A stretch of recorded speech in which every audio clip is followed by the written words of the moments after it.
안녕하십니까? 몸과 마음의 치유를 지향하는 하이슨 힐링하우스가 여러분과 함께합니다. 하이슨 힐링하우스는 가정교육, 자아성장, 인체정화 등 다양한 프로그램을 통해서 또 많은 분들이 몸과 마음의 건강을 되찾고 행복한 삶을 누릴 수 있도록 도와드리고 있습니다. 매달 심리건강, 신체건강, 자아개발 등 관련의 책들을 공유하고 있습니다. 이번 달 읽어드리는 책은 대한발효해독학회 고문이시며 인체정화 프로그램의 창시인인 김세현 선생이 지으신 5%는 의사가 고치고 95%는 내 몸이 고친다 입니다. 인체정화, 건강혁명, 스스로 고치는 몸 이야기. 약 먹고 병원 다니는 것을 당연하게 생각하지 마라. 비만과 고혈압, 당뇨, 암으로부터 벗어나려면 몸부터 정화하라. 내 몸은 스스로 회복한다. 비우고 새로 채우는 인체정화 프로그램. 오늘 나누게 되는 내용은 챕터 1 의학이 발달하는데 아픈 사람은 왜 늘어날까? 중에 8번째 부분이 되겠습니다. 지나친 칼슘 섭취가 부를 수 있는 돌연사. 흔히 칼슘이라고 하면 뼈를 구성하는 물질로만 생각하기 쉽지만 인체의 다양한 생명 현상에 적극적으로 관여하고 있다.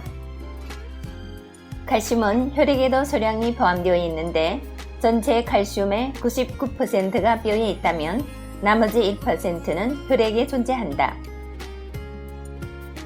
누가 때리려고 하면 자기도 모르게 눈을 움찔거리는 것은 우리 신경이 외부 자극에 대하여 반사적으로 움직이기 때문이다. 이때 신경과 근육에 대하여 수축과 이완을 담당하는 것이 바로 혈액에 든 1%의 칼슘이다. 칼슘이 외부의 정보를 파악하여 신경에 전달해준다. 칼슘을 정보 메신저라고 부르는 것도 이러한 기능 때문이다. 칼슘은 그 외에도 세포 내 단백질과 반응하여 체내 모든 효소 반응을 촉진하며 유해균을 청소하는 백혈구를 활성화시킨다. 체내에 칼슘이 부족하면 감기에 잘 걸리게 되며 알레르기 반응을 유발하기도 한다. 이처럼 중요한 칼슘의 기능 때문에 많은 영양학자들이 칼슘 보조제를 섭취할 것을 권장하고 있으며 시중에서 판매하는 오렌지 주스나 치즈의 경우 포장지에 칼슘이 보강되었다는 문구를 자랑스럽게 표기하고 있다. 그러나 문제는 이렇게 해서 과다하게 섭취하는 칼슘의 양이다. 적정량의 칼슘은 세포 활동에 꼭 필요하지만 또가 지나칠 경우 마그네슘이 불균형으로 인해 돌연사를 일으킬 위험이 있다. 마그네슘은 칼슘과 짝을 이루어 근육의 활동을 통제하는 역할을 한다. 즉, 우리가 근육에 힘을 주면 혈액에 있던 칼슘이 근육 세포 속으로 흘러들어가 근육을 수축시키는데 이때 세포 안에 있던 마그네슘은 세포 밖으로 흘러나와 자연스럽게 근육을 이완시키게 되는 것이다. 운동을 하다가 다리에 쥐가 나는 것은 체내 칼슘이 근육을 수축시킨 후에 마그네슘이 이완에 관계하지 못해서이다. 마그네슘은 운동을 하거나 스트레스를 받을 경우 급격하게 소모되는데 만약 쥐가 나는 타입이라면 마그네슘 부족을 의심해야 한다. 칼슘은 자극 전달 물질로서 본디 혈액 속에 있어야 정상이다. 그러나 지나친 칼슘 섭취로 인해 혈액 속에 있어야 할 칼슘이 세포 안으로 침투하게 되면 필요 이상으로 근육이 자극을 받아 몸에 경련이 일어나게 된다. 몸이 피로하거나 스트레스를 받으면 눈꺼풀이나 뺨 근육이 저절로 실룩거리는 것도 단순히 몸이 약해졌거나 일시적인 스트레스 때문이 아니라 칼슘과 마그네슘이 섭취가 불균형을 이루었기 때문이다. 심할 경우 관상동맥에 경련이 일어나 부정맥과 협심증을 발생시키며 혈액순환이 정지될 수도 있다. 젊은 나이에 과로사하거나 돌연사하는 대부분의 경우가 칼슘과 마그네슘이 부조화 때문이다. 요즘 원룸에 거주하는 미혼 남성, 미혼 여성이 늘고 있다.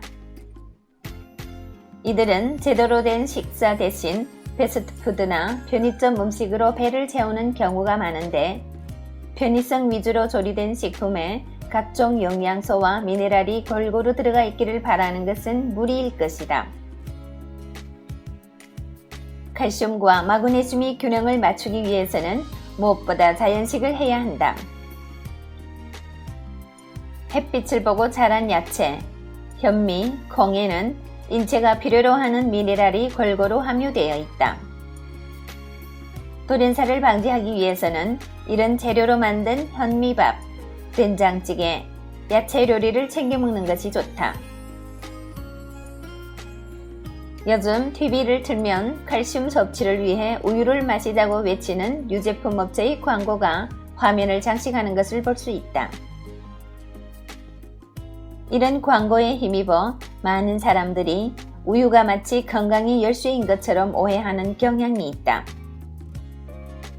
심지어 우유에 든 기본적인 칼슘으로도 모자라 칼슘이 보강된 우유와 치즈도 날개에 돋친 듯 팔린다. 학교는 급식을 통해 일률적으로 어린이에게 우유를 공급하고 있으며 가정에서는 아이들 키를 키워야 한다며 자녀들에게 강제적으로 우유를 마시게 한다. 과연 아이들에게 매를 들여야만 폭력인 걸까? 잘못된 음식을 강제로 먹이는 것도 폭력이다. 서구인과 달리 우리 장은 우유에 약하다. 낙농이 발달하지 않은 동양에서는 우유를 마실 기회가 적기 때문에 젖당을 분해하는 락타제 효소를 활성화시킬 필요가 없었다. 일각에서는 젖당을 분해하지 못하는 증상을 유당불내증이라고 해서 병처럼 취급하기도 한다.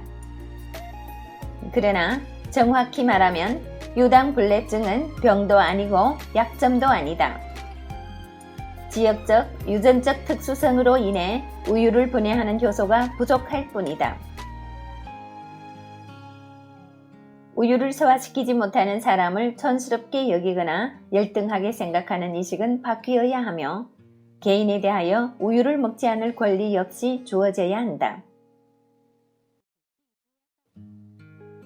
어려서부터 우유를 많이 마신 어린이는 포화지방산 과도로 인해 비만이나 고지혈증, 당뇨에 걸릴 확률이 높으며 젖소에게 투여한 성장 촉진제의 영향으로 성조숙증에 걸릴 수 있고 우유 단백질이 일으키는 알레르기로 인해 고통받을 수 있다.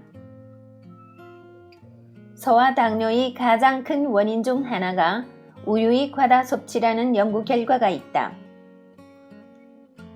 성인 당뇨도 마찬가지지만 어떤 질환에 노출되어 있다고 하면 우유 섭취를 자제하고 효소와 영양이 많이 함유되어 있는 야채, 과일 등으로 식단을 바꾸는 것이 좋다. 우유에 다량의 칼슘이 들어있는 것은 사실이지만 마그네슘의 함량은 극히 미미하다.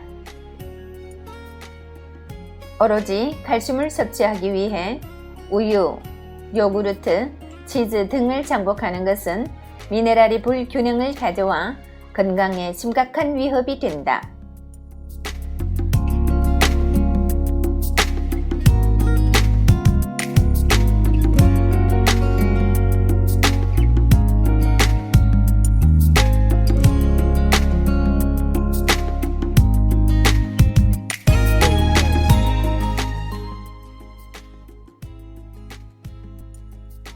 네, 칼슘에 대한 오해와 진실. 저희도 이 책을 접하기 전에는 다리에 쥐가 나면 칼슘이 부족하다고 생각했었습니다. 그런데 지금 알고 보니 마그네슘과의 불균형이었다는 것을 알게 되었습니다. 그리고 아이들한테 무조건 우유를 먹여야지 하고 생각하는 강박관념도 바꿔야겠다는 생각을 하게 되었습니다. 모르고 먹이면 사랑도 독이 됩니다. 건강 잘 챙기셔야겠죠? 오늘의 내용은 여기에서 마치겠습니다. 애청해주신 여러분 대단히 감사합니다. 여러분의 건강, 행복, 풍요를 기원합니다. 오늘도 좋은 하루 되시고 내일 이 시간에 또 뵙겠습니다. 상해에서 이춘아가 여러분과 함께 했습니다.